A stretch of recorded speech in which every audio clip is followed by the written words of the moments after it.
ఈరోజు మనం fried rice చేసుకుందాము. ఫ్రైడ్ రైస్ అండి, ఈజీగా అయిపోతుంది, ఫాస్ట్గా. కారం అండి, పసుపు, సాల్ట్ మిక్స్ చేసుకుందాము. బాగా కలిపి పక్కకు పెట్టుకుందాము. శనగపప్పు అండి, ఒక ఉల్లిగడ్డ సన్నగా కట్ చేసుకుందాము. ఆవాలు, జీలకర్ర. ఫస్ట్ మనం అది కలిపి ఒక గిన్నెలో బౌల్లో మార్చుకుందామండి. కలిపేసుకున్నాం కదండి. ఇప్పుడు మనం తాలింపు చేసుకున్నాము. శనగపప్పు, ఆవాలు, జీలకర్ర, ఆయిల్ వేసుకున్నాము గిన్నెలో. స్టవ్ ఆన్ చేసుకుందామండి.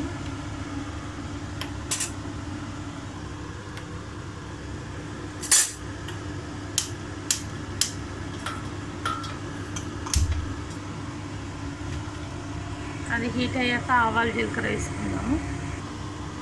ఆయిల్ హీట్ అయిందండి, ఆవాలు, జీలకర్ర వేసుకుందాము.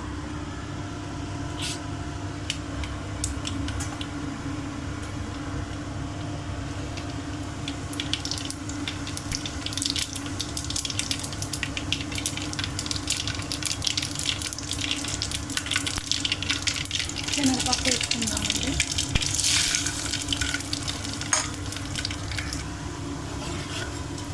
ఇప్పుడు మనం ఆనియన్స్ వేసుకుందామండి. ఆనియన్ కట్ చేసి పెట్టాం కదా, ఈ ఆనియన్ వేసుకుందాము. ఆనియన్ వేసుకుందామండి.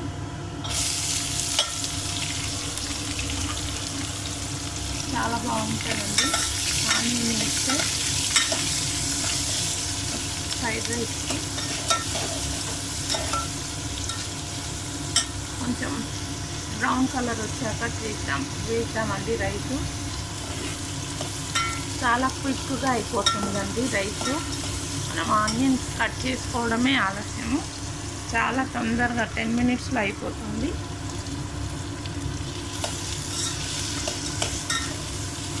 జస్ట్ ఉప్పు, కారం కలుపుకొని, పసుపు, ఉప్పు, కారం, ఉల్లిగడ్డ, శనగపప్పు, ఆవాలు, జీలకర్ర వేసి ఫ్రై చేసుకోవడమే చాలా బాగుంటుంది. ఎమ్మీగా, చాలా ఫాస్ట్గా కూడా అయిపోతుంది. ఇప్పుడు మనం ఈ రైస్ ఇందులో వేసేసుకోవడమే అండి.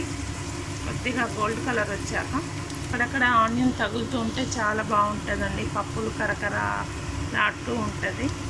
గోల్డ్ కలర్ వచ్చిందండి. ఇప్పుడు మనం రైస్ వేసుకొని బాగా మిక్స్ చేసుకోవడం. రైస్ వేసేసామండి, బాగా కలిపేసుకున్నాము.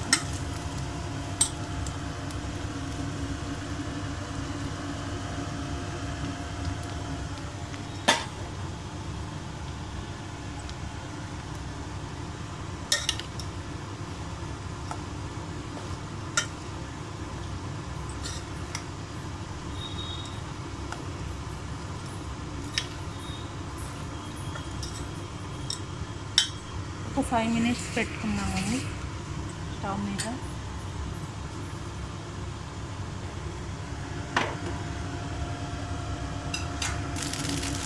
చూసారు కదండి, మన ఎన్ని ఫ్రైడ్ రైస్ రెడీ. సర్వ్ చేసుకొని తినడమే అండి.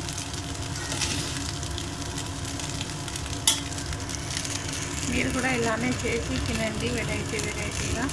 Thank you.